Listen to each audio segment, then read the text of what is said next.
Di rumah Bapakku banyak tempat tinggal.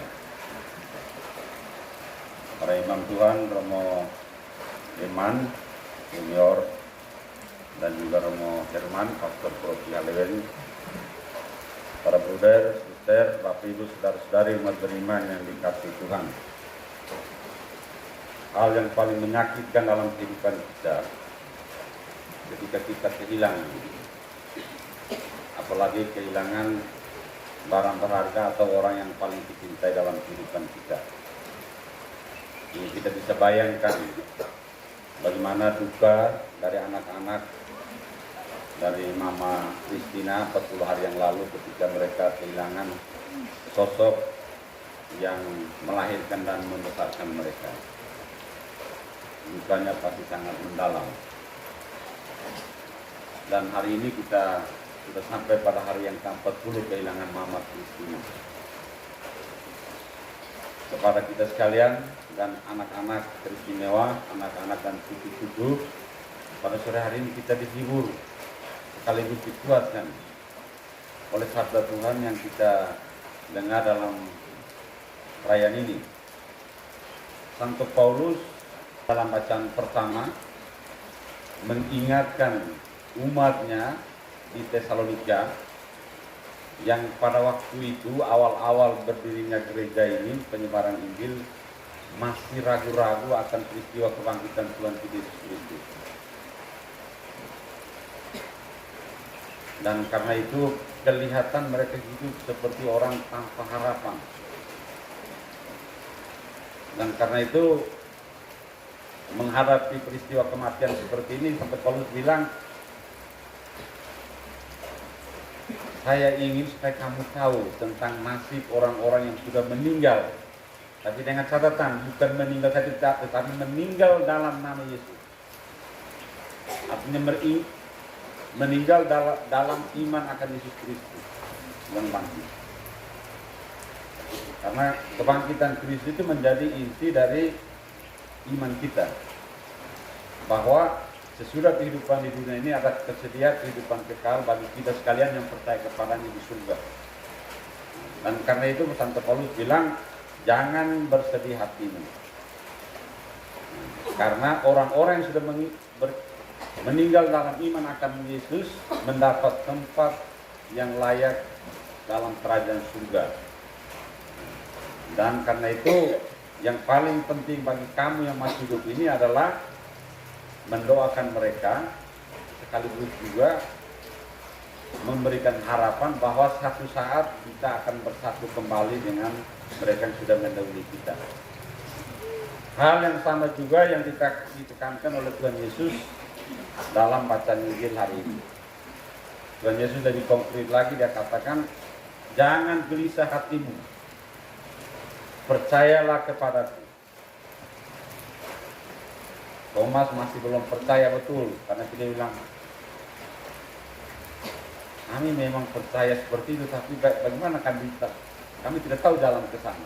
Karena engkau bilang di sana itu banyak tempat tinggal, kami bisa ke sana, tapi jalan ke sana bagaimana? Yesus bilang, akulah jalan, kebenaran dan hidup. Apa artinya ini? Mau mencapai kehidupan kekal bersama Yesus di surga, berarti hiduplah sesuai dengan ajaran Tuhan. Itulah jalan itu ke sana. Dan ini tentang rumah Bapa. Tentang rumah Bapa ini saya ingat cerita satu begini. Cerita ini mungkin sudah sering saya ceritakan, tetapi baik pada prinsipnya saya ceritakan kembali. Pada satu hari di satu tempat ini hidup, pada satu zaman hidup dua orang. Dua orang ini adik kakak, tapi cara hidupnya berbeda. Satunya secara lahirnya hidupnya baik sekali, satunya hidup pas-pasan. Itu perbedaan pertama. Perbedaan kedua, keduanya ini karakter juga berbeda. Satunya itu loko, rotus. Sedangkan satunya rajin, abulak, ya kalau dia malu ya meseluk. pada satu saat mereka dua ini meninggal juga tidak berjauhan. Adik yang hidup baik ini meninggal lebih dulu. Di pintu surga, Santo Petrus antar dia. Mari. Engkau punya tempat di sini. Tuhan Yesus sudah bilang, engkau nanti tempatnya di sini. Antar dia melewati berbagai macam rumah, sampailah kepada satu rumah yang mewah sekali. Dia bilang, ini saya ini tidak layak untuk tinggal di rumah seperti ini. Karena di dunia ini saya ini susah sekali, hanya susah banget yang deklarasi. Saya tidak layak untuk di tempat ini. Lalu Santo Petrus bilang, kau punya hak seperti di sini karena rumah ini kami bangun berdasarkan bahan-bahan yang kau kirim dari dunia. Kau kirim barang-barang bagus semua sehingga sekarang kau harus tinggal di sini. Nah, lalu 1 bulan kemudian meninggal kakaknya. Kakaknya ini kan di dunia kaya sekali, tetapi cara hidupnya tidak baik. Mulai rantai ini. Lima hari minggu Kamisnya tobat. Sampai-sampai Santo Petrus tunjuk, bila itu kau balik ke rumah sini kau ya. Ikara-ikara yang mungkin temboknya bila nalon nemo madune saya sama maksudnya pas sahabat tidak seluruh. Antar jalan-jalan sampai di rumah yang macam kandang bayi Santo Petrus kau punya itu. Enak aja bisa, saya di dunia saya hidup baik sekali, kenapa saya punya tempat tinggal ini? Santo Petrus bilang, kami tidak ada paham untuk buat kau rumah baik. Kau kirim datang ini air lauk, rumput, kayu yang sudah laku-laku dan kau tinggal di situ.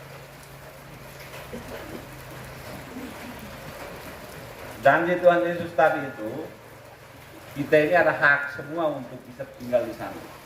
Tetapi mau tinggal di rumah yang baik itu tergantung kita pun hidup di dunia ini baik tidak. Jangan sampai kita kirim ke sana itu kayu laku semua. Kirim ke sana itu rumput semua, sehingga mau bangun apa? Mau bangun rumah tingkat pakai air lauk. Bapak Ibu, saudara-saudari umat beriman yang dikasih Tuhan. Hari ini kita mendoakan Mama Christina. Dan saya kira kita semua kenal, apalagi anak-anak kenal siapa itu Mama Christina. Dalam kesederhanaannya, kita bisa lihat Mama Christina sudah hidup sesuai dengan panggilannya. Menghasilkan anak-anak yang berhasil dalam kehidupan ini. Memberikan pendidikan tentu. Dan karena itu, tentu kita percaya sesuai dengan kata-kata Tuhan Yesus sendiri, bahwa mamanya tentu mendapat mahkota dalam kerajaan surga. Berdasarkan apa yang hidup di dunia ini. Karena iman kita itu adalah kepada kita itu, iman saja tidak cukup. Sampai Paulus bilang, iman tanpa perbuatan adalah mati. Sehingga kita kalau misalnya bilang saya ini beriman, doa, tapi dengan sesama tidak pernah baik, kita kirim ke sana itu air laut. Kita kirim ke sana rumput. Iman harus diaktualisasi dalam kehidupan sehari-hari. Dalam tingkah laku, dalam tutur kata. Dan saya kira orang tua yang kita doakan ini, memang saya tidak terlalu kenal, tapi orang tua bilang begini, pohon bisa dikenal dari buahnya. Kita lihat anak-anaknya baik, berarti orang tuanya baik. Atas keyakinan ini kita yakin dan percaya bahwa mama tentu mendapat tempat yang layak di sisi Tuhan. Dan kita yang masih mengembara di dunia ini mungkin harus belajar dari kehidupan orang tua kita. Dan karena itu pesan untuk keluarga, teristimewa anak-anak dan cucu-cucu, iman kita sampai sekarang juga kita terima dari keluarga, dari orang tua kita. Tidak ada yang bilang dia lahir dari ini Katolik, memang tahun lahir dari karena mama Katolik, kalau Katolik, mama tidak Katolik, kalau Katolik. Karena itu apa yang baik yang diwariskan orang tua kepada kita, itulah yang kita teruskan. Dan itu jaminan bagi kita untuk satu saat kita bisa bertemu kembali dengan mama kita dalam kerajaan surga. Jangan sampai kita nasib seperti tadi itu. Kita pergi lihat Mama Christina tinggal di rumah tingkat, kita mau pergi tinggal dengan Mama Christina Pak Petrus bilang, kau kirim visinya hanya tanah liat semua mau buat. Nah, itu mari kita berusaha untuk menjalankan hidup kita sesuai dengan iman dan kepercayaan yang sudah kita terima dan diwartakan oleh Santo Paulus oleh Tuhan Yesus dalam 7 hari ini. Amin.